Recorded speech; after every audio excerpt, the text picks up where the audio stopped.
ये अच्छे करते हैं तो विरोधी टीम गाली देता है, बुरे करते हैं तो अपने ही टीम के लोग गाली देते हैं। तो बुरा होता नहीं है। अक्सर कोई भी आदमी किसी के साथ भी रहे, चाहे मेरे साथ हो, हम सब एक दूसरे के साथ हैं, ये हमारे लिए बहुत मायने रखता है। तो अभी आप लोगों ने जो देखा और सुना ध्यान से, तो आप लोगों को समझ में आया होगा, पता नहीं आया कि नहीं आया, लेकिन ध्यान से देखिएगा उस फुटेज में। तो एक बार और फोटो देख लीजिए, उसमें दीपक सिंह पहुंचे हैं, जो पवन सिंह के पुराने मैनेजर थे, उनके काफ़ी अच्छे मित्र थे, पहुंचे हुए हैं। और खेसारी लाल यादव बोल रहे हैं कि ये अच्छे करते हैं तो विरोधी टीम वाला गाली देता है, और बुरे करते हैं तो इनको अपने टीम वाला गाली देता है।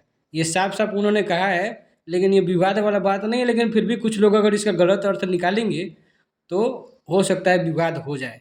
उन्होंने साफ साफ कहा कि हम लोगों को एक दूसरे की ज़रूरत है, सभी टीम लोग अच्छे से रहे तो अच्छे से लोग आगे बढ़ेगा, इस तरह उनका पूरा मानना था।